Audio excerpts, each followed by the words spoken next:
사람은 자신이 경험하지 못한 일들, 처음 맡게 되는 역할을 맡게 되면은 새로운 일에 대한 기대감과 또 동시에 두려움을 갖는다고 합니다.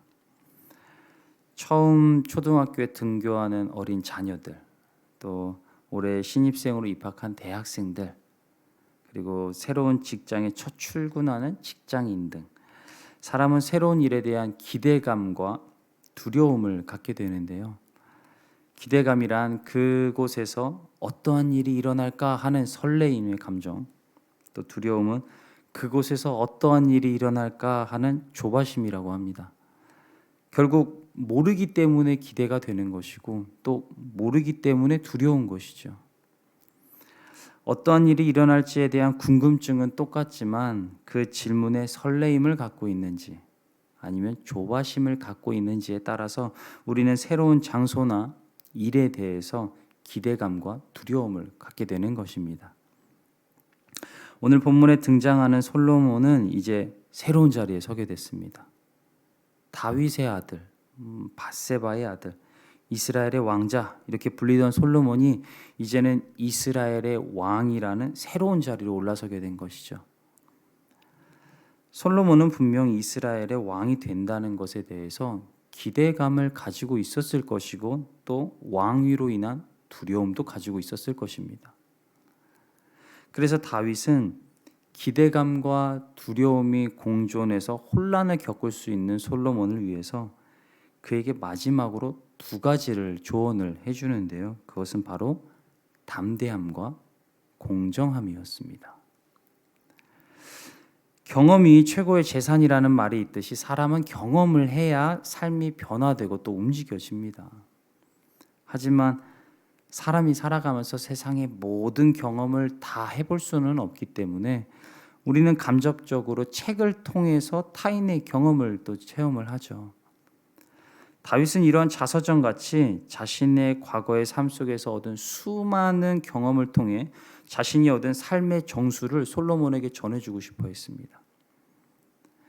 자고로 유언은 죽음을 앞둔 사람이 자기 인생 마지막에 가장 절실하게 남기는 것인데 다윗은 죽음이 가까워졌음을 직감하고 솔로몬을 불러서 그에게 유언을 남기는 것이죠. 다윗은 이제 20대에 접어든 솔로몬이 왕이라는 막중한 지위를 부여받으면서 느낄 중압감을 누구보다도 잘 알고 있었기 때문에 그는 자신이 이제껏 살아오면서 그리고 이스라엘의 왕으로서 살아오면서 가장 소중한 것이 무엇이었는지 솔로몬에게 전해주고 있는 장면입니다. 그래서 오늘 이 본문은 솔로몬이 이스라엘의 진정한 왕이신 하나님의 통치를 받는 한 사람으로서 어떻게 살아야 되는지에 대한 다윗의 인생 엑기스 같은 유언인 것입니다. 혹여 성도님들 중에 이번에 새로 학교에 입학한 자녀가 있거나 또 새로운 직장에 취직한 자녀 또는 새롭게 창업한 자녀가 있으시다면 오늘의 다윗의 유언을 그들에게 전해주시기를 바랍니다. 그리고 성도님들의 삶에도 이 다윗의 유언을 한번 적용해 보십시오. 하나님께 큰 사랑을 받았던 다윗이 그의 인생의 마지막에서 사랑하는 자녀에게 주는 이 조언과 유언은 우리 모두에게 참된 교훈이 될 것이기 때문입니다. 첫째로 다윗은 솔로몬에게 대장부가 되라 라고 얘기하면서 그에게 담대함을 가지라고 교훈을 합니다. 그리고 강한 대장부가 되는 비결로 하나님의 계명에 순종하라 라는 방법을 제시를 하고 있습니다. 이것은 솔로몬에게 단순히 용기를 내라 라는 뜻으로 대장부가 되라고 말한 것이 아닙니다. 하나님의 계명을 지키기 위해선 네가 먼저 대장부가 되어야 된다라고 지금 말하고 있다는 것입니다. 또 대장부란 하나님이 만들어 주시는 것이기 때문에 너는 반드시 계명에 순종하라라고 지금 교훈하고 있다는 것이죠. 하나님의 계명을 순종하는 자, 또 그 말씀을 지키는 자, 그 명령 안에 거하는 자는 하나님의 인도하심과 보호하심으로 말미암아 대장부가 된다는 것입니다. 담대함을 얻게 된다는 것이죠. 왕의 직무는 하나님으로부터 위임을 받는 것이기 때문에 왕으로서의 성공과 실패는 백성을 잘 다스리는 것에서 결정되는 것이 아니라 하나님의 말씀에 순종하는 것에서 결판이 난다라고 지금 다윗은 말을 하고 있는 것입니다. 다윗은 이것은 평생을 통해서 배운 정수입니다. 전쟁은 하나님께 속하였다는 것과 또 자신의 왕위가 하나님 손에 있다는 것을 그는 인생을 통해 배웠습니다. 블레셋과의 오랜 전쟁 속에서 그는 하나님의 뜻에 순종할 때에 아무리 불리한 전투에서도 승리할 수 있다는 것을 스스로 경험하였고, 하나님의 계명을 지키지 않고 밧세바를 범하고 우리아를 죽였을 때 자신의 왕위를 아들에게 찬탈당하고 도망자로 전락해 생명의 위협을 받는 경험도 그는 했습니다. 그래서 다윗은 솔로몬에게 힘써 대장부가 되어 하나님의 계명을 지키라 라고 얘기를 합니다.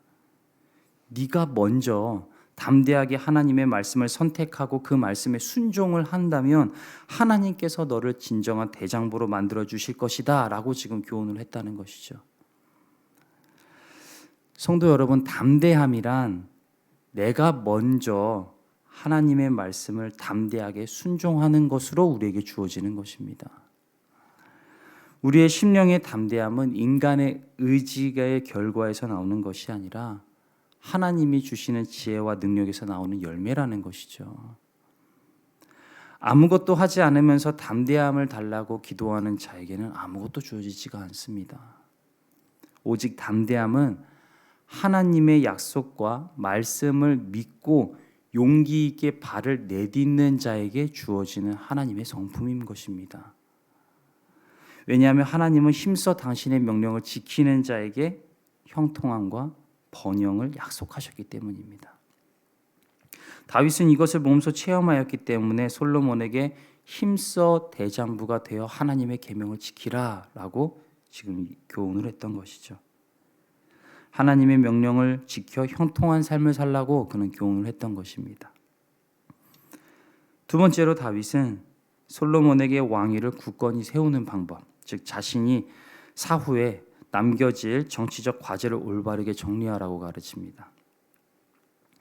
우리가 읽은 말씀에서는 요압과 시므이를 살려두지 말고 충성스러운 바르실레에게는 은혜를 베풀라라고 지금 교훈을 하고 있죠. 근데 이 유언은 어찌 보면 자신이 해야 할 임무를 아들에게 떠넘기는 무책임한 아버지의 모습으로 보여질 수도 있습니다. 하지만 이 방법에서는 자세히 보면 다윗의 사사로운 의견이 들어가지 않았습니다.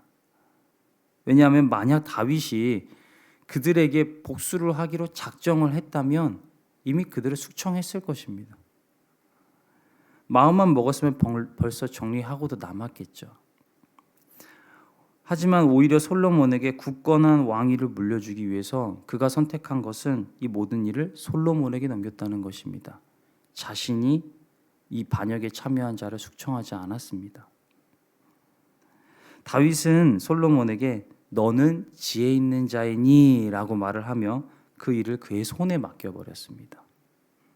이 말은 솔로몬에게 너의 판단이나 너의 지식으로 생각하지 말고 지혜를 주시는 하나님의 뜻을 따르라 라고 지금 말을 하고 있다는 것이죠. 다윗의 삶도 이러했습니다. 다윗은 자신의 판단이나 사사로운 복수를 위해서 사람을 죽이지 않았습니다. 오히려 하나님께서 공의로 심판해 주실 것을 늘 기다리며 하나님께 기도를 했던 자였죠. 다윗은 하나님이 주신 왕의 자리를 마치 청지기 마냥 일을 맡아서 공정하게 일했던 것입니다. 그랬더니 그 결과가 어떻게 되었는지 우리는 말씀을 통해서 알 수 있죠. 우리가 잘 아는 바와 같이 다윗의 적들은 다윗의 칼에 의해 쓰러지지 않고 하나님의 심판에 의해 쓰러졌습니다. 공의로우신 하나님께서 다윗을 위해 대신 심판해 주셨다는 것이죠. 이 모든 일을 다윗은 하나님께 맡겼다는 것입니다. 그래서 다윗은 솔로몬에게 지혜롭게 일을 처리해라 라고 말하면서 자신의 판단과 생각이 아니라 하나님의 공의로 공정하게 다스리라 라고 지금 교훈을 했다는 것입니다. 그러므로 사랑하는 성도 여러분, 하나님께서 여러분에게 맡기신 모든 일에서 그리고 삶의 자리에서 담대함과 공정함으로 살아내시기를 주님의 이름으로 축복합니다.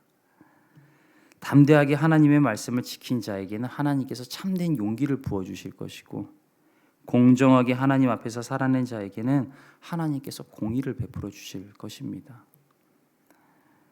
우리 모두가 오늘 본문 3절과 4절 말씀과 같이 담대하게 하나님의 말씀, 여호와 하나님의 말씀을 지켜서 그 길로 행하고 또 마음을 다하고 성품을 다하여 공정하고 진실하게 하나님 앞에서 행한다면 하나님은 우리보다 몇 걸음 더 앞서셔서 우리의 문제를 해결해 주실 것입니다.